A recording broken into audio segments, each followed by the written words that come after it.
Baharampur municipality এবং councillor Shri Jayanta প্রামাণিক, councillor Shri অভিন চৌধুরী সহ বিশিষ্ট ব্যক্তিবর্গ আজকে বৃক্ষরোপণের মধ্য দিয়ে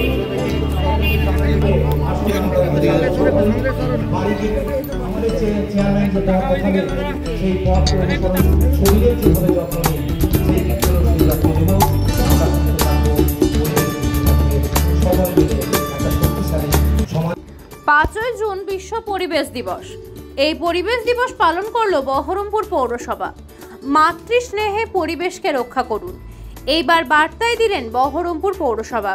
পৌরসভার প্রাঙ্গণে গাছ লাগিয়ে ও গাছ প্রদান করে বিশ্ব পরিবেশ দিবস পালন করলেন পৌরপিতা নারুগোপাল মুখার্জি। পরিবেশ রক্ষা করা সকলের দায়িত্ব, সেই কথাই আরেকবার স্মরণ করিয়ে দিলেন পথসভার মাধ্যমে। পৌর কর্মচারী থেকে শুরু করে পথচারী সকলের উদ্দেশ্যে পরিবেশ রক্ষা করার বার্তা দিলেন।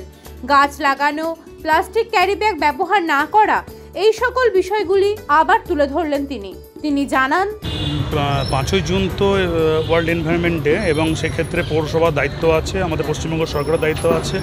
সেই জায়গা থেকে আমাদের প্রচুর পরিমাণে গাছ ডিস্ট্রিবিউশন করা হবে।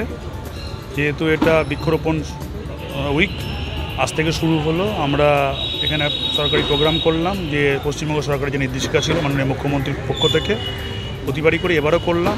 প্রচুর গাছ, আমাদের 50টা উপর গাছ আমরা দিলাম এবং কাল থেকে টানা বিভিন্ন জায়গায় গাছগুলো লাগানো হবে এবং গাছগুলো লাগানোর সঙ্গে সঙ্গে যেগুলো পরিচর্যা হয় প্রত্যেকবার, সেগুলো কীভাবে পরিচর্যা হয়ে কতটা যত্নশীল হয়ে পৌরসভার পক্ষ থেকে কতটা গাছটা উর্বর হয়েছে সেটা দেখতে হবে এবং বাকি যেগুলো কিছু কিছু কারণে নষ্ট হয়ে থাকলে সেখানে গাছ আবার রিপ্ল্যান্টেশন করা হবে। এবং গাছের যে আমাদের বিল্ডিং প্ল্যান পাস করার সময় এটা আমাদের এটা বলা হয়েছে যে প্রত্যেকটা বাড়িতে যদি ফ্ল্যাট হয় অন্তত 10টা করে টব এবং যেগুলো ফাঁকা জায়গা আছে অন্তত 8 কাঠা জায়গার ওপর বৃক্ষরোপণ করা হয়। এই ম্যান্ডেশনের ওপর, এই চুক্তিপত্রের ওপর আমাদের প্ল্যান স্যাংশন করা হচ্ছে এখন।